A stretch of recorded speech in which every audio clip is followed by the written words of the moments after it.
In this lesson, we'll be focusing on film form. If you're a teacher and would like to use this presentation in your classroom, please find a link in the description to a version without the voiceover. There's also a worksheet that you can use to check students' understanding in the form of a closed table. Film texts set for the HSC include Bright Star, Good Night and Good Luck, Lost in Translation, Billy Elliot, The Hours, 10 Canoes, Pan's Labyrinth, Brick Lane, Metropolis, The Hunter, Looking for Richard, One Night the Moon, The Castle and The Truman Show. Why do form-specific features matter? Because your audience, the marker, is an English teacher, and English teachers love to hear that you appreciate the form and understand its unique, distinctive features. Infusing your essay with form-specific features and terminology will make your responses stand out. There are also trial and HSC exam questions that can require a focus on form and features. And here are two examples from the 2023 HSC English Paper 2. Advanced in Module B asked students to evaluate how their personal and intellectual engagement with their prescribed texts has been intensified by its construction. And standard for Module B2 was how did the connections between ideas, form and language inform your understanding of the significance of your prescribed text. Whenever a question is asking about the way a text is constructed, its structure, its shape, its form, it wants you to show an understanding of the fact that the text is a film form or a play form or it's poetry, etc., and how that makes it particularly distinctive and unique. So what are some of these distinctive features of the film form? First of all, you generally watch a film in just one sitting, unlike a novel that might take 10 to 12 hours to read. A short film is usually about 90 minutes and a long film is about 3 hours. It's a multimodal form, so it's visual and oral at the same time, which makes it particularly immersive. We get into the world of the film quite easily and we're able to suspend our disbelief because of this multimodal style. We generally watch it on a big screen at the cinema or perhaps at home on Netflix or on a DVD player. And unlike a novel, which is just one writer and an editor usually, a film takes many people to make, employs a lot of people. So you can have a screenwriter, a director, a producer, a casting director, and many, many other people. It's a collaborative effort of many people. There are 3 phases in film production. Pre-production, so that's the writing of the film script, that's the rehearsal stage. Then you've got the production, when it's actually being captured and shot. And then you've got post-production, which is the editing phase. You don't generally need to refer to these things in an English essay. This is just a little bit of background for how the form is different. As with any text in English, it's a good idea to think for a minute about your film's audience. Was it intended for a broad mass appeal, or was it made for a narrow niche audience? So a Hollywood blockbuster that costs $160 million to make and goes on to make $1.152 billion at the box office is very different from a film such as The Castle that only took 5 weeks to make, was less than $1 million for the budget, and surprised its creators when it went on to make $10 million. Good Night and Good Luck had a budget of $7.5 million and went on to make $54.6 million at the box office, but its director, George Clooney, knew from the get-go that that was the kind of film, because of its meaning and its message, that would not appeal to mass audiences. And then Looking for Richard, made by Al Pacino. That was a passion project of his, and it only grossed $1.4 million at the box office. It's also very important to think through your film's purpose. Is it simply to entertain, to give people a good time? Is it to make money? Or does it go a little bit deeper than that? Are they aiming to warn you about something, or remind you of something that's important and shouldn't be forgotten, or caution against something? Expressing an understanding of directorial purpose will help to make your essays more sophisticated, and this is true across all modules in English. To help you do this, use the word to, followed by a verb. To remind, to caution, to warn. For example, Clooney uses the historical film form in Good Night and Good Luck to remind post 9/11 audiences of the importance of a free press. That kind of topic sentence, when linked to the question, immediately lifts the sophistication of the response. Because you're saying, what is Clooney trying to actually do with this film? So the word diegesis just means world in Greek, and understanding that word and its meaning can help us tell the difference between what we call diegetic sounds and non-diegetic sounds. So if I was making a film about this beautiful whale, I would include the diegetic sounds, the splashing of the water, the whale's noises, maybe some bird noises as well. And then once I'd captured that and I went to the post-production phase, during editing, I might think it would really enhance things if I had some beautiful classical music superimposed over the top of it. Now that whale, of course, in his world, he could not hear the classical music, so that would be non-diegetic. So it's any sound that is not of the world of the film, that the characters in that film cannot hear, we describe as non-diegetic. An establishing shot establishes the location of the scene that comes after it. Usually it's external and it's of a building, but not always. The mise en scène is a French word that just means the arrangement of everything that's captured in the background of a frame. So we've got this man here, his wine glass, the towel on the back, all of those pots, the curtains, everything that is in that frame is the mise en scène. Sometimes in television shows and really popular films, those things will be product placement and they'll be paid to be there. Obviously, it conveys information about the character. A low-angled shot is when the camera is down low, and it's generally empowering. It can make a building or a person look imposing, strong, or frightening. So you could use it if you were capturing a bully or a superhero, and there's one there of a church.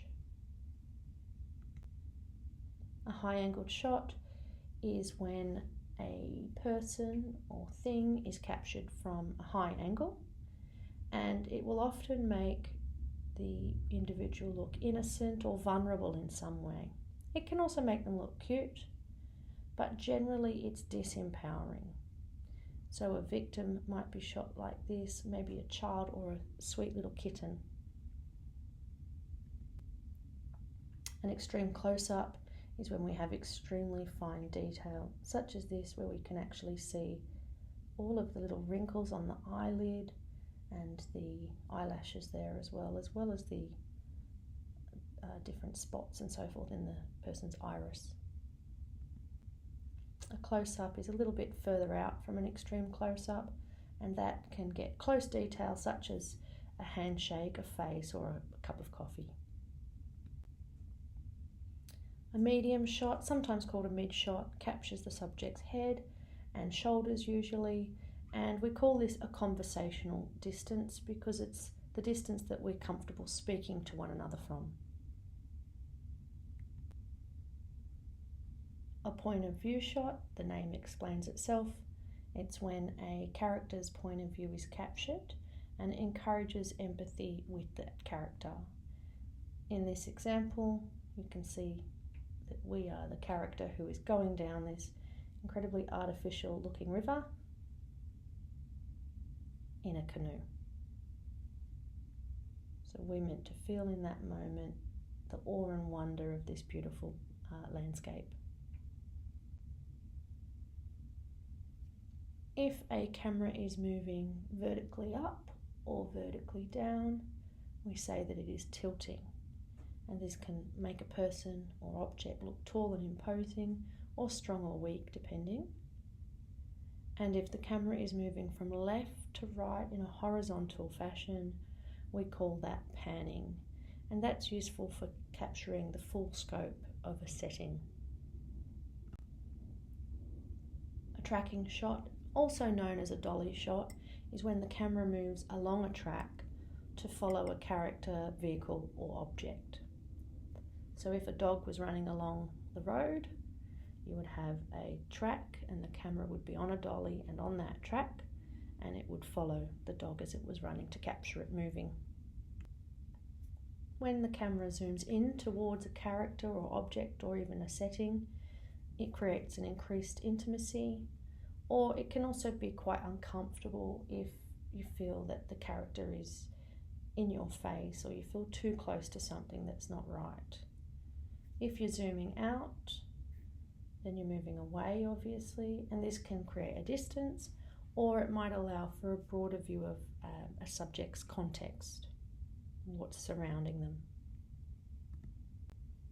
An aerial shot, easy peasy, it's from the air. So it's when a camera is attached to a drone or an aeroplane and it captures what's below it. Sometimes people call that a bird's eye shot or God's eye because it's sort of omnipotent, gives you a sense of the whole place. A long shot is when the character's full body is in frame, and usually a little bit of the surrounding location is also captured. 19 is a montage. This is an efficient way to use film, and that's when you have multiple images in one frame. It might be two side by side, or it might be more like a cartoon style where you've got lots and lots of frames within the one frame. It might be used to juxtapose two different scenarios, draw parallels between characters, or connect many different storylines in an interesting way. The handheld effect is when the camera is made to feel as though footage is being taken by an amateur, usually by a character. It can create fear or urgency or a sense of horror, as it was used in the Blair Witch Project to a very effective degree, because it was made to feel as though the young kids had gone out on a trip and that they were taking the footage themselves, and that we were watching this scary, almost documentary style reality show unfold in front of us. It can also make you feel like you're on a family holiday with the characters, or you're with your friends and they're taking selfies and images, and yeah, it can make you feel close to the action. It's not always scary. Chiaroscuro is the use of light and dark, or black and white, also known as monochromatic palette, to establish a nostalgic or old world atmosphere, as is the case in Good Night and Good Luck, or it might be to create a bleak or depressing mood, and there are other ways it's used in a stylized, aesthetic way as well. Voice-over narration is when a character tells the story using their voice over the scenes. Often they're recounting the story from a point in the future. Lighting is a very important part of making films work, and there are many different ways that it can be used, but here are some generalised ideas. If you're using light in a way that is positive, you might be conveying a heavenly or angelic scene, or perhaps something that has natural beauty. If you're using dark lighting, it might be to convey a demonic or shady, even secretive atmosphere, or maybe it's to make something feel exciting and adventurous. If you're using neon lights that are garish and lurid, the kind of things that you might see at a casino or perhaps in Blade Runner, can convey a very artificial world as well.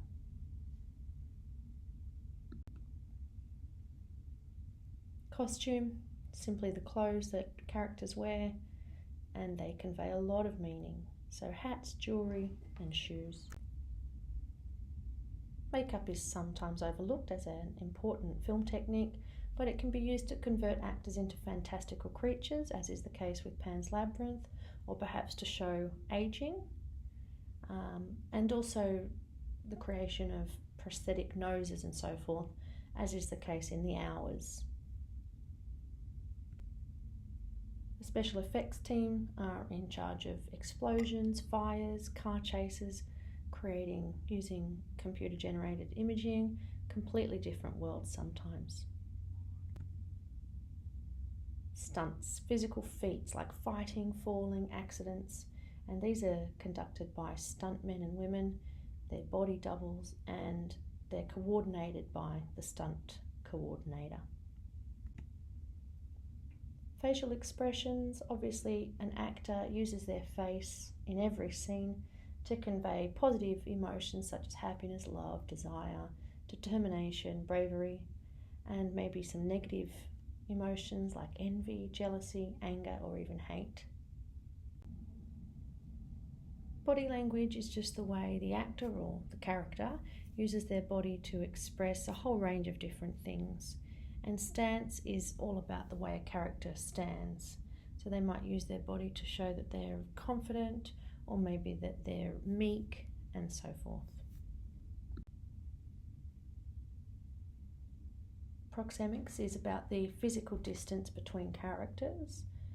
Generally, if characters are close, it denotes a loving, affectionate friendship, unless of course it's a violent situation where somebody's got the other person around the neck. And if they're distant, then that usually suggests that there's a tension or a hostility, though it could also be a longing if one was looking at the other from a long distance away with big longing eyes. If you'd like to get more HSC English resources, please head to the website in the description below. They're made for teachers and students, and the answers are included where possible.